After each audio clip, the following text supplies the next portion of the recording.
Père Régis Payon, bonjour. Bonjour. Vous êtes prêtre du diocèse de Nice et membre du service national pour l'évangélisation des jeunes et pour les vocations. Vous êtes aussi l'aumônier national de la pastorale étudiante, ici à la Conférence des évêques de France.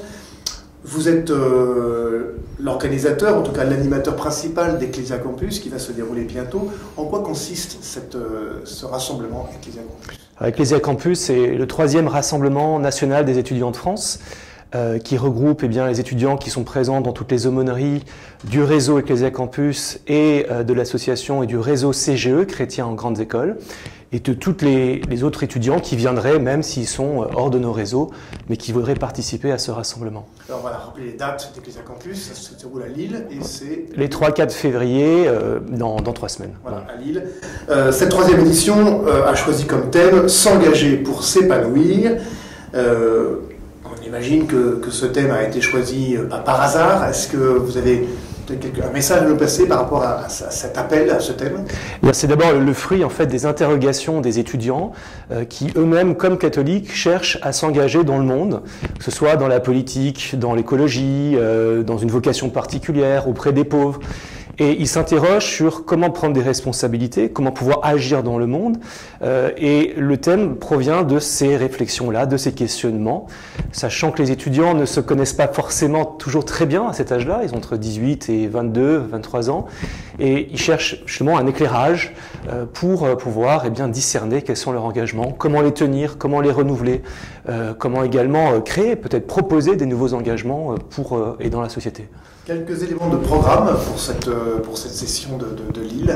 On commencera par 2 conférences plénières du père Alexis Leproux sur pourquoi dois-je m'engager, qui est donc bibliste et qui a fondé le groupe de formation pour les jeunes adultes Even. Et puis Frédéric Bedos, qui est journaliste, qui a fondé l'association Imagine et qui cherche à mettre en valeur les héros anonymes du quotidien, ceux qui agissent dans le monde de manière parfois non médiatique, mais de manière active et qui transforment ce monde peu à peu.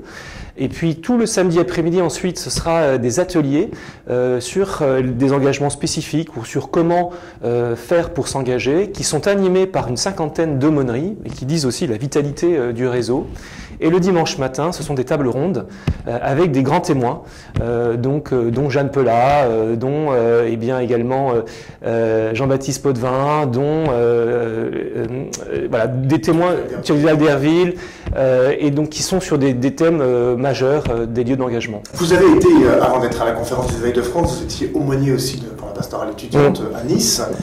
Qu'est-ce qu'attendent les jeunes et qu'est-ce qui va faire qu'ils viennent à Lille? Qu'est-ce qu'ils veulent entendre? Qu'est-ce qu'ils attendent de notre part, nous, l'Église? Je crois qu'ils attendent des encouragements, ils attendent des pistes et ils attendent qu'on leur laisse la possibilité de s'engager. Ils attendent qu'on les écoute sur leur questionnement vis-à-vis de l'engagement et puis qu'on leur dise que c'est possible, que l'on peut et qu'il y a une dynamique qui puisse se créer pour qu'eux-mêmes, dans leur diocèse, dans leur lieu, puissent être encouragés à s'engager et qu'on puisse vraiment les accompagner et les suivre dans ces engagements-là. Merci beaucoup Père Régis Payon. Alors pour connaître le programme en détail et puis aussi pour pouvoir s'inscrire, parce que bien sûr il est encore temps de s'inscrire jusqu'au dernier moment, vous pouvez retrouver tous les renseignements sur le site église.catholique.fr ou sur le site Ecclesia Campus. Merci beaucoup.